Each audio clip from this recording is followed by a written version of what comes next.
Welcome back here on the stage, and how lucky are we? Instead of the rain, we have like sunny sun outside here. And we're just going on, and all my next three speakers here on stage have an PhD. And we start with the first one. It's Jörg. He's an author and philosopher. I'm not sure, perhaps some of you already saw a panel today with him.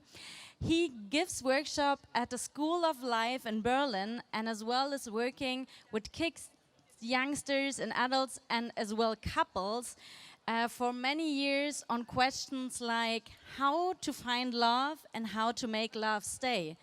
And here's today here with the topic anti-romantic approach and why romanticism contains dangerous fake news. Please welcome and give a big applause to Jörg.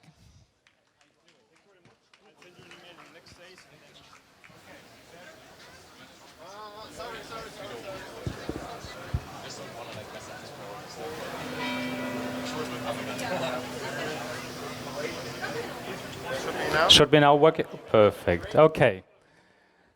So time is running. Yes, it's already running. Very nice to be here today. I'm going to present you a very, I would say, different perspective and view on disruption. Yes, it's going to warn you now. It's not very PhD-like, even though it's like a few years ago. So it's more an experiment. And maybe you ask yourself, why is he talking about love and disruption and work? And yeah, that's actually what I'm doing at the School of Life. I'm working on the field of life, as it's in the word, School of Life, and then I realize very often that these two worlds, like love and work, they are not as separate as we might think usually. And people, like suffering in their love life, they have similar problems and they affect each other, these two worlds. So this is going to be my main topic, and I hope this transfer is going to be successful at the end. So this conference is called Society Disrupted. And so my first question is, are we maybe disruption romantics? As you know, there are business romantics, there are love romantics, there are a lot of more romantics in this world, as there are human beings. But are we maybe today here like disruption romantics? Of course, you would say yes and no, both. And I want to present you disruption here as a social, cultural, and emotional phenomenon. Of course, technology is the main point for starting, but this is my main perspective. The technological point wouldn't be so my view, as I'm a philosopher and an author. So, my first question for you, what do you think is more important in a long-term relationship? Is it to accept or to change your partner? Hey, accept. Who says accept? Just show hands, please. Okay, it's nearly half of you. Who says to change my partner is more important? Just give a show of hand. No one. Okay, so congratulations. Obviously, this acceptance, this is more common here. That means you're more like having an anti-romantic attitude versus change. This is what we call here romantic approach. That means the ideal to make each other the best version of oneself. So you can discuss very long time about this question. I've asked a lot of therapists, Eva Jägi, one of them, like over 85 years now, 60 years of experience, and she said also acceptance. But of course you can discuss, and a relationship without changing would be like senseless. And it's similar when it comes to disruption. You can be romantic, or you can be anti-romantic about it. So let's see. I'm gonna present you now the two grandmasters of disruption in our culture. This is, I present you a different perspective. So I chose a philosopher, one of the most influential and famous philosophers of the 20th century. Maybe you know him. He's very famous and known for his LSD trip in the Valley of Death. maybe you've read about it. If not, Google it, please. His very famous LSD trip in the 60s, and he was a master of disruption because he was investigating and looking for disruptions within history. So his main insights, you can call it like that, was like, when did the normal start? Disruption of the normal, of normality. When and how did we start talking about madness? It just didn't happen like the start of humanity, just came within history. And why and how did we talk about hysterical women? As you know, maybe, there were no hysterical men in our history, there were only hysterical women. Yeah, you ask why. He has several answers. And then some disruption of how we discipline and punish in our society. The birth of the prison, for example, one of his main insights, because the prison wasn't there always. And this is, of course, you can criticize this very much. Our sexuality and what we call sex are cultural inventions. This, of course, you can say, oh, this is radical constructivism, but it's very productive. You can work with it as a historian, but also as someone who's thinking about it. The second grandmaster of disruption, culture disruption, is the sociologist Eva Illouz. Actually, she's thinking about disruption within modern love and relationships. She's still alive, actually. Michel Foucault is dead. She's still alive. Her recent book is Unloving, A Sociology of Negative Relations, critique of the disruptive force of capitalism. And of course, here already she's on the one side, she's a disruptive romantic. On the other side, she's she's criticizing it very much. For example, that sexuality and feelings are separated more and more. And so let's have a look now. Maybe this is more in your field. Our most romantic moments in disruption culture. This can be now very familiar to you. For example, singularity. One very, very romantic moment, and we just we're having a great discussion about it, as we don't know whether it will happen or not, but it's very romantic. Then immortality. I'm sure you all know this guy, Ray Kurzweil, taking pills all day for a healthy life, for a longer life. He thinks, or he's sure, he knows that he will be 120 years old or even older, and after that he will be like live forever, because there will be like some brain operations for him, and he can download himself into artificial intelligence. Then there is this very, very romantic ideal of pure monopoly. Of course, you know this guy, Peter Thiel. Monopoly is the condition of every successful business.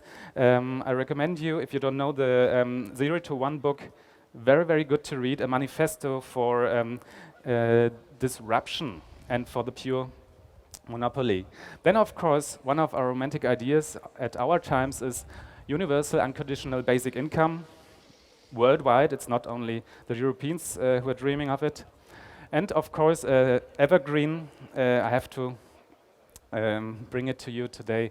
It's the perfect match, the romantic ideal of the perfect piece of a person that fits to us, a soulmate in love. Okay, interestingly, all these romantic moments in disruption culture lead to a new continuity. So it's like a paradise waiting for us, and when there's no disruption anymore. So if there ever happen to be. So let's ask, what's the problem with being too romantic? Or, as I said, dangerous fake news. Why is it dangerous? So now we are going a little bit more deeper into psychology. This happens. This is why it's dangerous. I hope you can all see it. This looks quite very, very human on the one hand, but it looks very, very like animals on the other hand. As you maybe know, typical for human being is to sulk. And it's not only to sulk, we share it with the animals, with monkeys, for example, but also our dogs, our cats. But it's so human. And I'm going to dive with you now a little bit deeper. It's the epitome of bad communication. And that's, maybe you can imagine now, it's not only affecting our love life, but also our work life. And what is sulking? Let's define it, please, now.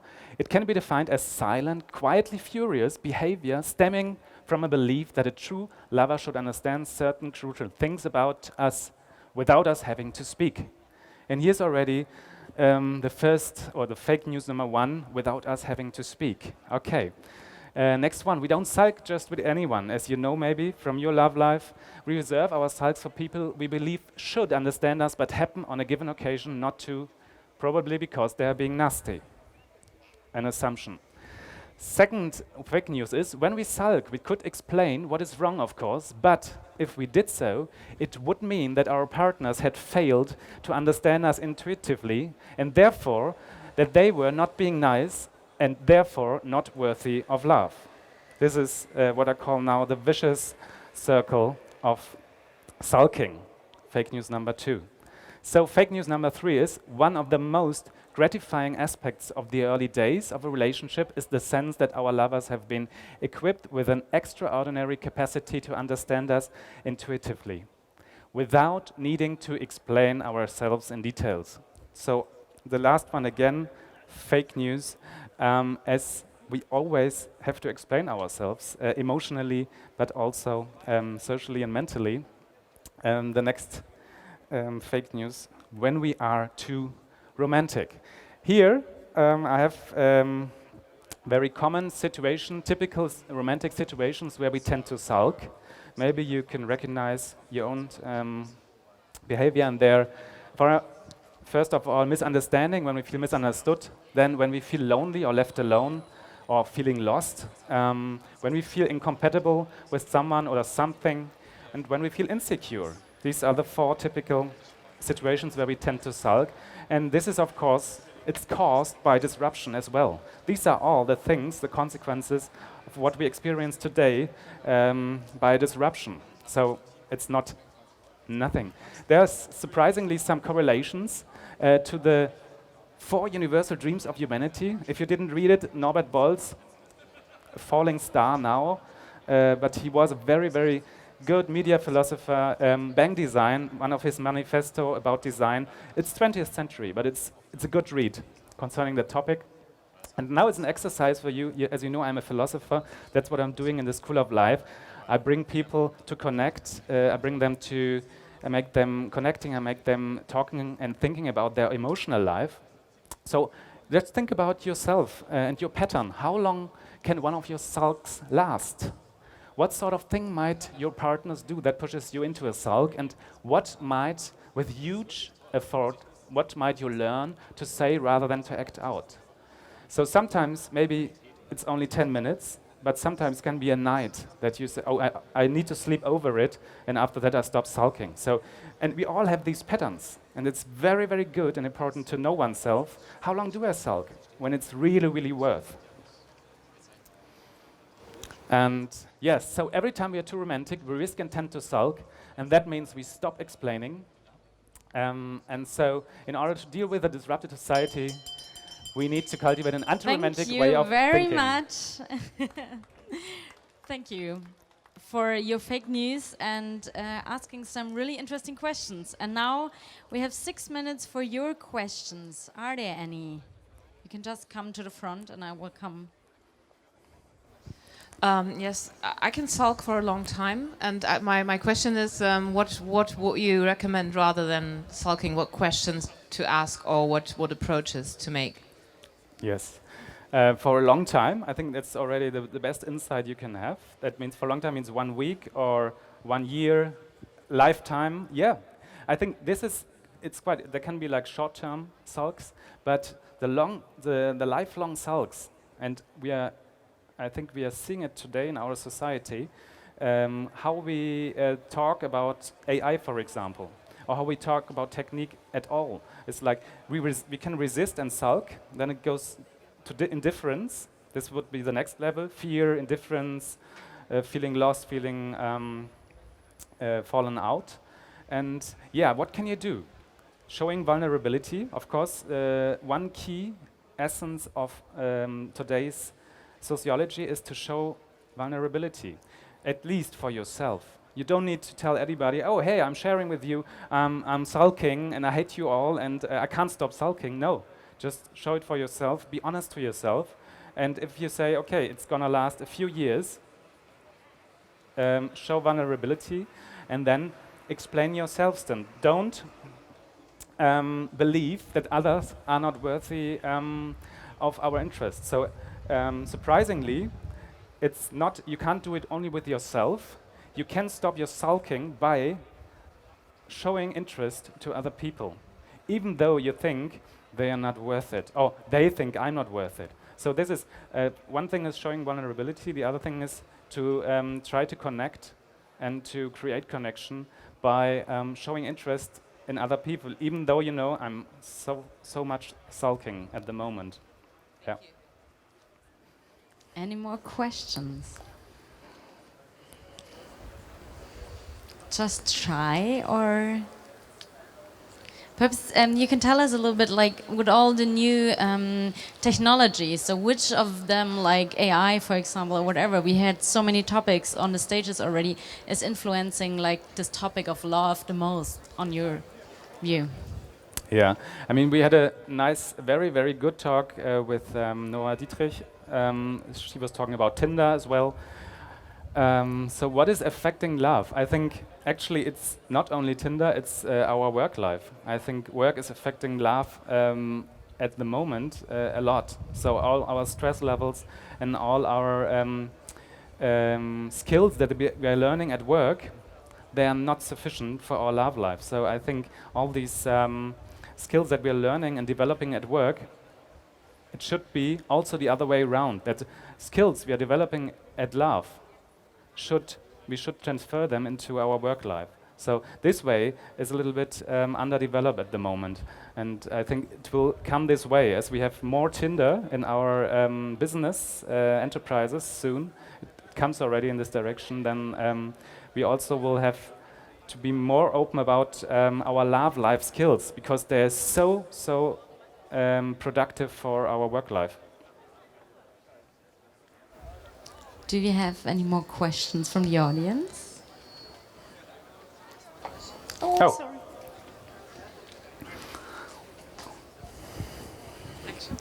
So basically you're saying in our professional lives we have to become more romantic and empathetic, and in our private lives and love life we have to become more professional and rational.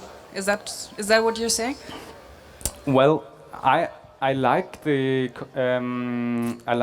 combining philosophy with emotional intelligence, because you need rational methods in order to develop these skills and in order to make it. Because you can't have only emotion on the one side and then rational methods on the other side. It has to go together. But I wouldn't say you have to get more romantic in your work life. No.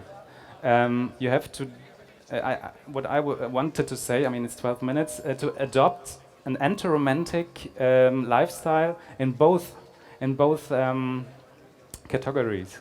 So in your work life and in your love life, you have to be less romantic in order to deal with those very, very cultural romantic ideals we have at the moment. Any more questions here? What surprised you the most over the last 2 or 3 years? What was happening? About love, or? That's a difficult question. I'm thinking I'm surprised a lot.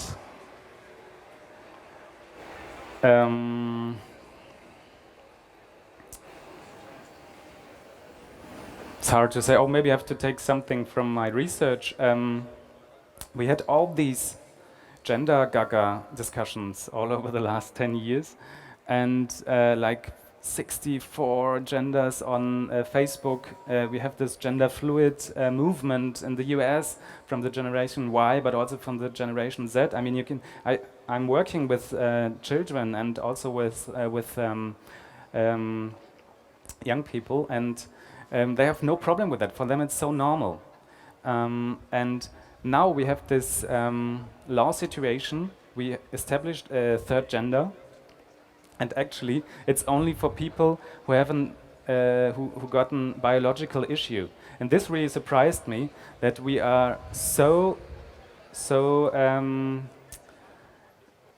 we are not very concerned about this topic of love and sex, because on the one hand, sex sells, of course, but on the other hand, we even have no imagination as a society for people who feel different, and not in their sexuality, but in their gender. We made the third gender, but you need a biological proof to say I'm a third one. You can't just say, oh, in this society I don't belong to that or that. I'm a different category. And this surprised me because we are so liberal. For instance, in Hamburg, we are so open-minded, also emotionally, and that this wasn't more than only this third gender category. Thank you very much. Do you have any more questions? Otherwise, I would say thank you. And we have a little present for you. Okay. Thank you for hosting. Thank you. Yeah, for a romantic night. Yes. You can have a We're gonna romantic start in night. the Thank you shadow. very much for being here. Thank you for hosting me.